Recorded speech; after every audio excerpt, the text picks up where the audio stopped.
Pobreza.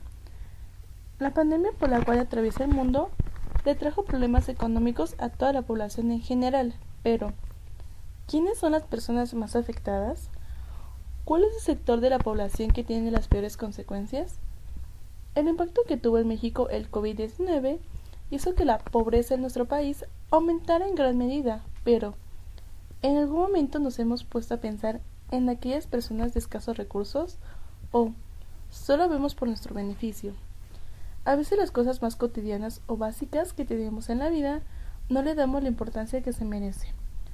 No valoramos el tener una cama, el poder hacer las comidas del día, el tener un techo donde vivir o simplemente contar con un vaso de agua para beber. No valoramos, ni aunque sabemos que algunas personas darían cualquier cosa para tener estas cosas simples que para nuestro día a día son algo sin valor. La erradicación de la pobreza no es un gesto de caridad, es un acto de justicia. Es la protección de un derecho humano fundamental, el derecho a la dignidad y una vida decente. Mientras persista la pobreza, no habrá verdadera libertad. Nelson Mandela. Pero, ¿qué es la pobreza? ¿Cuántos tipos de pobreza hay? ¿El gobierno de qué forma los está apoyando o simplemente los está ignorando? Pero primero empecemos con el concepto. Una persona se encuentra en situación de pobreza cuando tiene al menos una carencia social y su ingreso es insuficiente para adquirir los bienes y servicios que requiere para satisfacer sus necesidades alimentarias y no alimentarias. Hay 3 tipos de pobreza, dependiendo de la medición utilizada, dependiendo del área geográfica y del sector que se utilice, pero en esta ocasión solamente hablaremos de las más importantes. La pobreza absoluta es aquella situación en la que una persona no tiene cubiertas las necesidades básicas para poder vivir. Tiene carencias de bienes y servicios básicos, especialmente de alimentos, vivienda y acceso a agua potable, o a los servicios básicos de higiene y salud.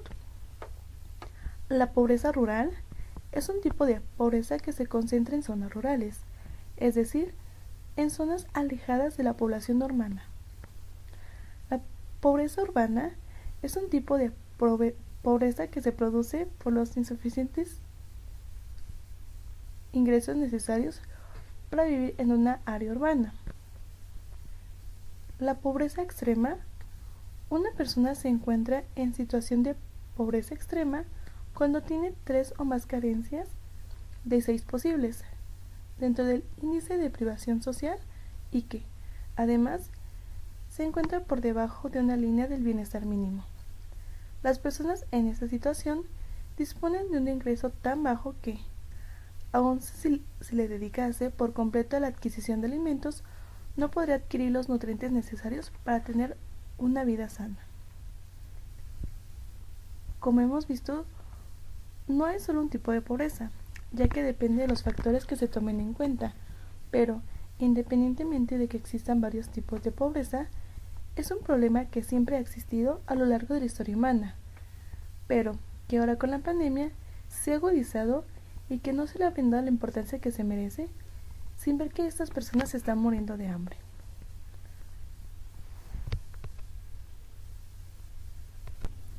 Pobreza y COVID. México ya se encontraba como el segundo país peor posicionado en la región detrás de Honduras, desde antes del COVID-19. Pero la crisis que ha ocasionado el COVID-19 es algo sin precedentes que ha afectado a toda la ciudadanía, pero de manera particular a la población más vulnerable. El nivel de pobreza fue el mayor en 6 años y en plena crisis sanitaria hubo un aumento de 15 millones de personas con carencias en servicios de salud respecto al 2018. La población con carencia pasó del 41.9% en 2018 al 43.9% en 2020, un aumento de 3.8 millones de personas para un total de 55.7 millones, y aquella que vive en pobreza extrema subió el 7% al 8.5%, 2.1 millones para un total de 10.8. Canasta básica. ¿Qué es la canasta básica? Es un conjunto de bienes y servicios indispensables para que una familia pueda satisfacer sus necesidades básicas de consumo. ¿Qué encontramos dentro de esta canasta? Dentro de la canasta podemos encontrar alimentos y productos de higiene personal, vestuario, salud y transporte. Se construye por número de integrantes, el salario promedio, hábitos alimenticios, requerimientos básicos de cantidad de calorías y nutrientes. Aunque existe la canasta en México, ¿todas las personas tendrán acceso a esta? Como vimos, el COVID-19 sí ha afectado a nuestro país en cifras que deberíamos preocuparnos, pero que muchos desconocen.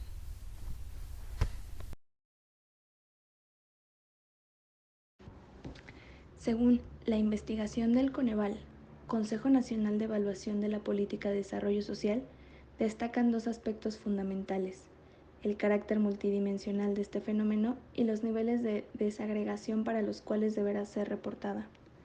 Según el Coneval, una persona se encuentra en situación de pobreza cuando presenta al menos una carencia social y no tiene un ingreso suficiente para satisfacer sus necesidades. Bajo el contexto de la contingencia sanitaria causada por la COVID-19 y de la crisis económica derivada de las medidas tomadas para controlar su propagación, el objetivo principal de este informe no fue calificar la efectividad de los programas, acciones e intervenciones gubernamentales, sino que permite identificar avances y retrocesos del desarrollo social y de los grupos de atención prioritarios para los tres órdenes de gobierno. Entre 2018 y 2020, el porcentaje de la población en situación de pobreza aumentó de 41.9% a 43.9%, mientras que el número de personas en esta situación pasó de 51.9 millones a 55.7 millones de personas.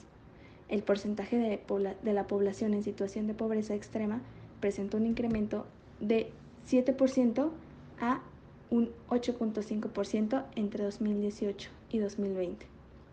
En términos de carencias sociales, el mayor cambio entre 2018 y 2020 es un aumento de 12 puntos porcentuales en la carencia por acceso a los servicios de salud, que pasó del 16.2% al 28.2%.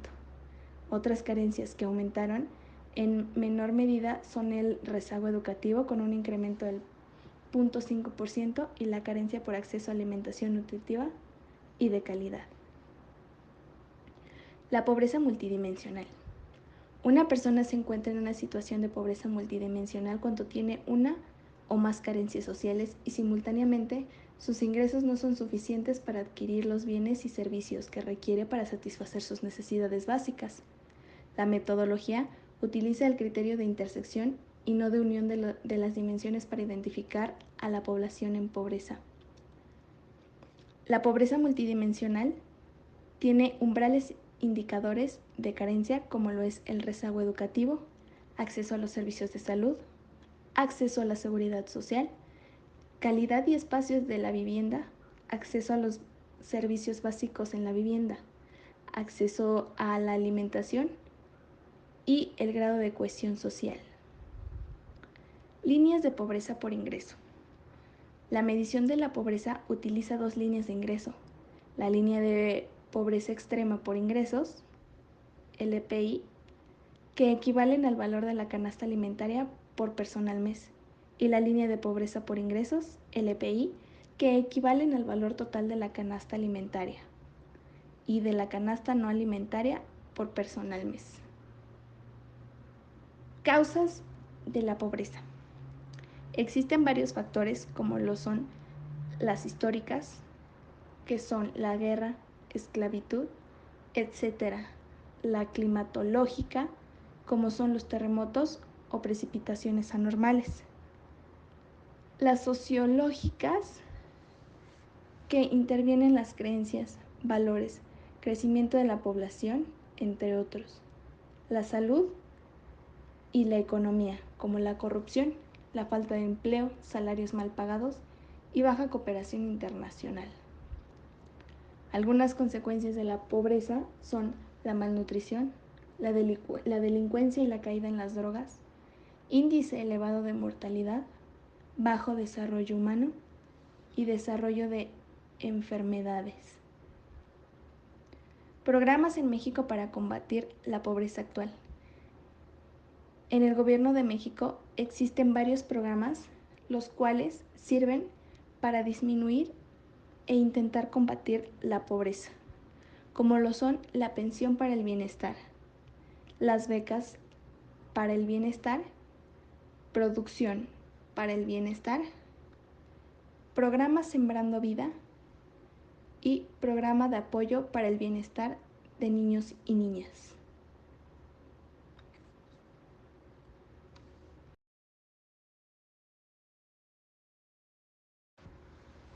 Conclusión. El fenómeno de la pobreza implica e impacta principalmente las necesidades básicas de nutrición y salud. De ahí la correlación que establece entre las carencias y las enfermedades y malestares que padecen de manera crónica las personas que viven en condiciones de pobreza, como las son infecciones gastrointestinales asociadas a la carencia de bienes y servicios como el agua potable. Las capacidades humanas tienen que ver con la autonomía de hombres y mujeres como una necesidad básica que les permite tener confianza suficiente en sí mismos para actuar y participar en la cultura y sociedad de la que forman parte. En este sentido, la pobreza también es estancamiento y limitación de las capacidades. Los niveles de vida de las personas pueden valorarse no solo por los ingresos medios, sino por la capacidad para poder vivir un tipo de vida que les resulte significativo. Lo anterior no se logra sin educación, entendida como un conjunto de acciones e influencias cuyo fin es cultivar y desarrollar en el individuo aptitudes intelectuales, conocimientos, competencias, así como actitudes y comportamientos en el marco de una moral determinada. Se requiere, en primer lugar, de retomar el concepto de autonomía, que cada persona se haga cargo de su propia vida, lo cual será posible precisamente mediante la educación. Lo anterior implica un fortalecimiento de una sociedad en acción coordinada con el poder político. Si bien las necesidades son pocas, universales y permanentes, los satisfactores cambian de acuerdo a las culturas y épocas. En tal contexto, la autonomía juega un importante papel en la capacidad de emplear objetivos y estrategias convenientes a los intereses propios de un proyecto de vida. Finalmente, si bien las agendas actuales de desarrollo tienen puntos comunes, no hay modelos homogéneos, porque la diversidad cultural amplía las posibilidades de elección. Es una de las fuentes de desarrollo entendido no solamente en términos de crecimiento económico, sino también como medio de acceso a una existencia intelectual, afectiva, moral y espiritual satisfactoria. UNESCO 2001. Ello será posible con más educación y cultura durante toda la vida y para todos, sin excepción.